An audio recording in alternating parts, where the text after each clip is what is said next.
हाय दोस्तों, नमस्कार। सबसे पहले आपका हमारे चैनल में हार्दिक स्वागत है। दोस्तों, आइए हम एक ऐसे शख्स के बारे में बताते हैं जो अपने पढ़ाई के बलबूते लो स्टैंडर्ड से हाई स्टैंडर्ड तक का सफ़र पूरा किया। दोस्तों, आप सभी ने प्रसिद्ध लेखक बुकर टी वाशिंगटन के बारे में अवश्य ही सुना होगा। वाशिंगटन का जन्म सन 1856 ईस्वी में अमेरिका में हुआ था।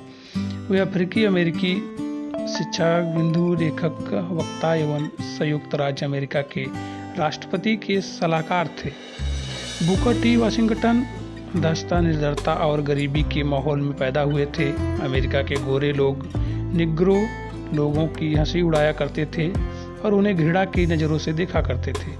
ऐसे ही निराशाजनक माहौल में वे बड़े हुए। उन्हें शिक्षा प्राप्ति की कोई आशा नहीं थी, लेकिन श्वेत लोगों के बच्चों को स्कूल जाते देख उन्हें भी पढ़ने की तीव्र इच्छा जग गई।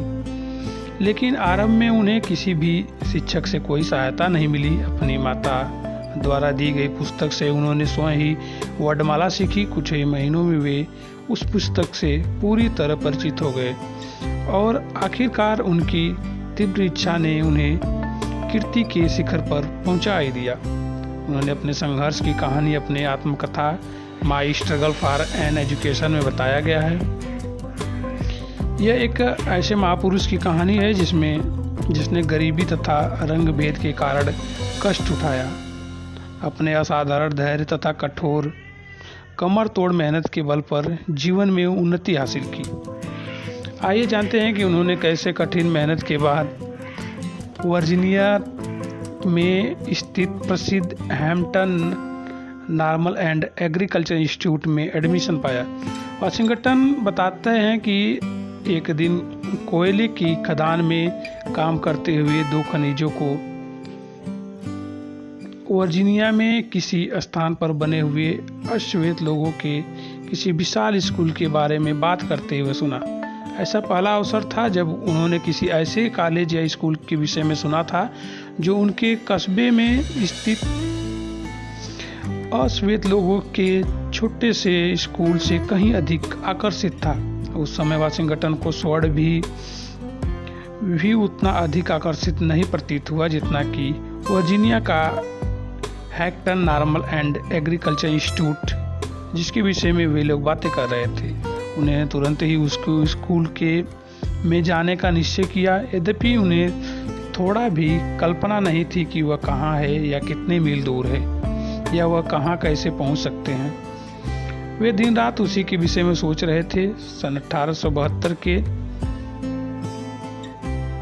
के मौसम में, पतझड़ के मौसम में वे वाशिंगटन ने वहाँ जाने का दृढ़ निश्चय किया। उनके इस कार्य से उनकी माता के मन में गंभीर आशंका थी कि वे एक असंभव कार्य करने जा रहे हैं। फिर भी वह अपने पुत्र को जाने की स्वीकृति दे दी। उस वक्त वाशिंगटन के पास रास्ते के खर्चे के लिए बहुत कम धन था। उनके भाई जॉन ने अपनी सामर्थ्य के अनुसार पूरी सहायता की, किंतु फिर भी पर्याप्त धन नहीं था। अनेक कठिनाइयों के साथ बुकर वहां जाने के लिए तैयार हुए। उस समय उनकी मां बहुत कमजोर व बीमार थी। वे एक लंबी व दुर्गम यात्रा पर जा रहे थे। उनके वापस आने तक उनकी मां के जीवित रहने की कोई आशा नहीं थी। यही विचार उनके मां के लिए और दुखदायी हो रहा था। फिर भी उन्होंने अपनी कमजोरी को नहीं दिखाया। वाशिंगटन कभी बड़े शहरों में नहीं गए थे। रिचमंड बड़ा शहर था, वे उन सभी से अपरिचित थे। शहर में रहने वाले लोगों की आदतों और रीति रिवाजों को नहीं जानते थे, अतः वहाँ उनको ठहरने के लिए कोई स्थान भी नहीं मिला। उन्हें कुछ समय नहीं आ रहा था कि उन्हें क्या करना चाहिए। इसलिए उन्होंने गलियों में इधर उधर घूमना शुरू कर दिया। वह शारीरिक रूप से कमजोर महसूस कर रहे थे। तब उन्हें एक चौड़ी पगडंडी दिखाई दी जो भूमि तल के से काफी ऊंची उठी हुई दिखाई पड़ी। वाशिंगटन ने कुछ मिनट प्रतीक्षा कर देखा कि कोई राहगीर उन्हें देख नहीं रहा है। वह पगडंडी के नीचे सरक कर अपना रात व्यतीत करने लगे। वहीं पर लेट गए और कपड़ों से भरे थैले को तकिए के रूप में इस्तेमाल किया, किंतु यात्रियों की पदयात्रा की आवाज़ जो रात भर उनके कानों में गूंजती रही, उससे उनकी नींद पूरी नहीं हुई। अगली सुबह जब वो उठे तो खुद को कुछ तरोताज़ा महसूस किया, परंतु उन्हें बहुत भूख लगी थी। उन्होंने एक जहाज को देखा जिस पर सामान के रूप में कच्चा लोहा उतारा जा रहा था। उन्हें जहाज के कैप्टन से रिक्वेस्ट किया कि वे उन्हें जहाज पर काम करने की अनुमति दें ताकि वे अपने भोजन के लिए कुछ धन जुटा सके। कैप्टन दयालु व्यक्ति था, उसने उन्हें काम करने की अनुमति दे दी। उन्होंने नाश्ते के लिए धन जुटाने के लिए काफ़ी देर तक काम किया। उन्होंने बताया कि वह नाश्ता उसके द्वारा किए गए तमाम नाश्तों में सबसे अधिक टेस्टी था।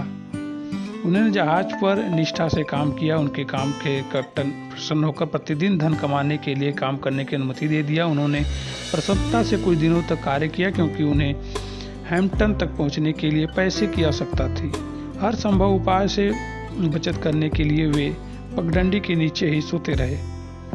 जब वे हैम्पटन जाने के लिए काफ़ी धन बचा लिया तो वे जहाज के कैप्टन से धन्यवाद करके अपनी बचत के 50 सेल, जिसमें उन्हें अपनी शिक्षा आरंभ करनी थी, उसके साथ हैम्पटन पहुंच गए।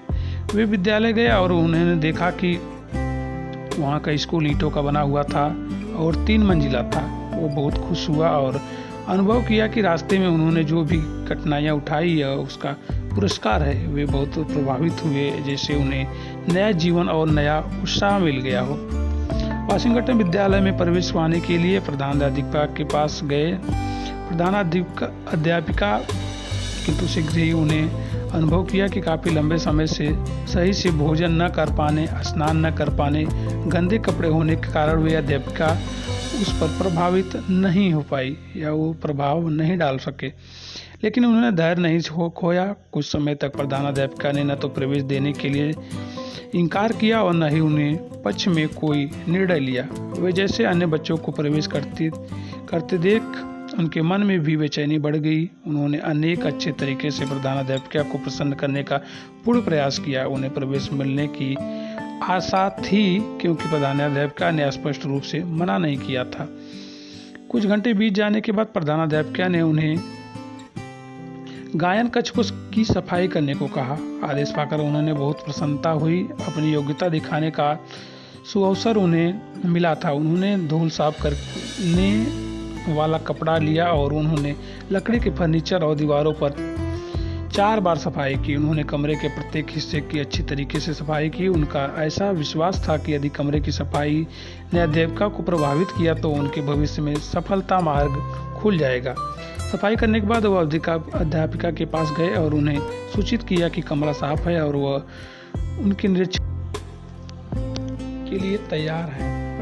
अध्यापिका ने कमरे को अच्छी तरह से देखा और उनके काम से खुश हुई और उन्होंने कहा कि तुम इस संस्था में प्रवेश पाने योग्य हो। यह सुनकर उन्होंने बहुत खुश हुए और उन्हें यह परीक्षा जैसा ही लगा। उन्होंने बाद में बहुत सारी परीक्षाएं दी, लेकिन उनको इस परीक्षा जितना अच्छा किसी परीक्षा में नहीं लगा।